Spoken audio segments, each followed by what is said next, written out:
मैं सभी अभी माता पिता से पूछता हूँ, आपकी बेटियाँ आधा घंटा लेट हो जाती है आने में तो आप उससे 10 तरह के सवाल पूछते हैं, उसको डांटते हैं, फटकारते हैं, उसके ऊपर निगरानी रखते हैं। आपका बेटा रात के 12 बजे अंदर आता है, आप उससे कितने सवाल पूछते हैं? एक माता सीता थी जो अपहरण होने के बावजूद महफूज थी, लेकिन यहाँ आज़ाद होने के बाद भी बच्ची बलात्कार के हत्थे चढ़ जाती है, तो भैया ऐसा रामराज का जरूरत नहीं है। हैदराबाद के पुलिस को सैल्यूट करता हूँ कि एनकाउंटर करके जवाब दे दिया और उसके बाद आज तक वो दिल दहलाने वाला था, बहुत दिन बाद ऐसा। इसी तरह मैं भी चाहूँगा कि बिहार पुलिस और बंगाल पुलिस भी ऐसा ही कर। पहले मुझे बॉय होने पर गर्व था, लेकिन आज मुझे अपने बॉय होने पर शर्म आती है।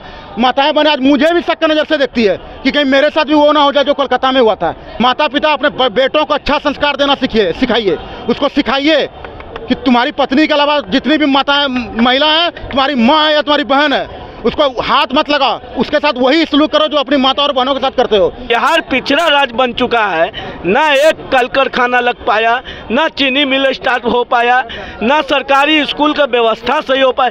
के % सरकारी स्कूलों में IAS IPS और नेता का बेटा पढ़ता है, कोई बता देगा? चुनाव सर पर है, विधानसभा चुनाव होना है 25 में, तो इनको नौकरी नजर आ रहा है। अरे 18 सालों से आप कहाँ थे? आती हैं। अरे वो मोमबत्ती जलाने से पहले आप मोमबत्ती का जलाने का नौबत क्यों आए? आप उसके लिए ठोस कदम उठाइए और देश में राज्य में परिवर्तन कीजिए। 18 सालों से डबल इंजन की सरकार है। 2025 का विधानसभा चुनाव होना है बिहार में, आप परिवर्तन कीजिए। आप एक ही सरकार को लगातार बैठाए रहिएगा तो आपके साथ शोषण करेगा। हो जाएगी आपको लगता है? अरे लोकतंत्र में खूबसूरती है मैडम कि परिवर्तन होना चाहिए, परिवर्तन होगा तब सरकार सही होगा। बताइए, बिहार पिछड़ा राज्य बन चुका है, ना एक कल कारखाना लग पाया, ना चीनी मिल स्टार्ट हो पाया, ना सरकारी स्कूल का व्यवस्था सही हो पाए।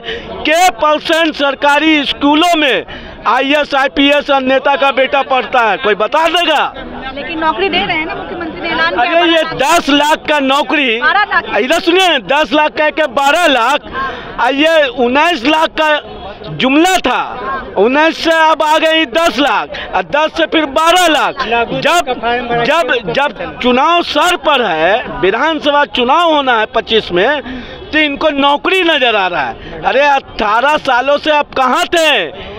किस विभाग में खाली नहीं था सीट? आप क्यों नहीं भर पाए? तो चुनाव सर पे, तो इलेक्शन सर पर है, तो आपको नौकरी समझ में आता है। क्या कह रहे हैं? मैं यही कहता हूँ कि कोई भी सरकार नहीं चाहती है कि रेप हो, कोई भी सरकार नहीं चाहती है कि रेप हो।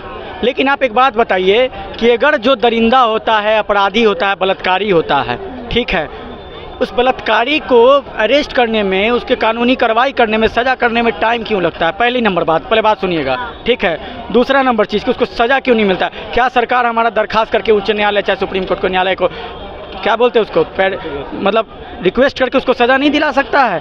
देखिए, यही चीज़ होता है कि मैं किसी सरकार को नहीं बोल रहा हूँ, लेकिन एक एक अपराधी आपके सरकार में अगर बच जा रहा है तो आप कहीं ना कहीं आपका कानून उसको संरक्षण दे रहा है। दूसरी चीज़ मैं आपको बताता हूँ कि लोग अब क्या बोले कि रामराज कहते हैं, ठीक है। एक माता सीता थी जो अपहरण होने के बावजूद महफूज थी, लेकिन यहाँ आज़ाद होने के बाद भी बच्ची बलात्कार के हत्थे चढ़ जाती है, तो भैया ऐसा रामराज का जरूरत नहीं है। मैं किसी भी सरकार और किसी को नहीं बोलता हूँ, बस यही कहता हूँ कि इस देश में बेटी को और लड़की को देवी का रूप माना जाता है, ठीक है। वही नवरात्रि में उसको चुनरी, पैर पूजा सब करके दुर्गा माँ का रूप माना जाता है। आज उसी बेटी के साथ दरंदगी, तो कहाँ रहते हैं वो? कहाँ पूजने वाले भी कहाँ सामने थे?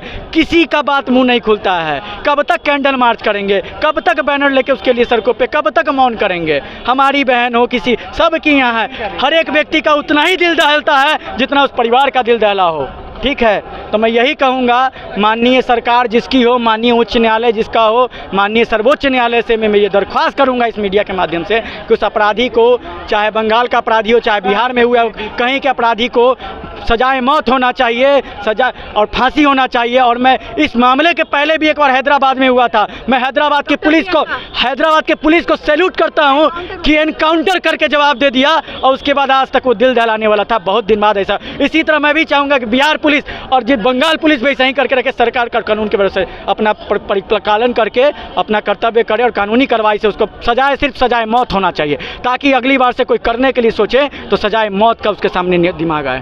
क्या कहिएगा, आपको लगता है आप इनकी बात से सहमत हैं? मैंने इनके बात को पूरी ध्यान से सुना नहीं, मैं थोड़े लेट से आया जब इनके बीच में। कहना है कि अगर इस तरह की घटना होती है तो जो अपराधी है उनको जनता को दे दिया जाए।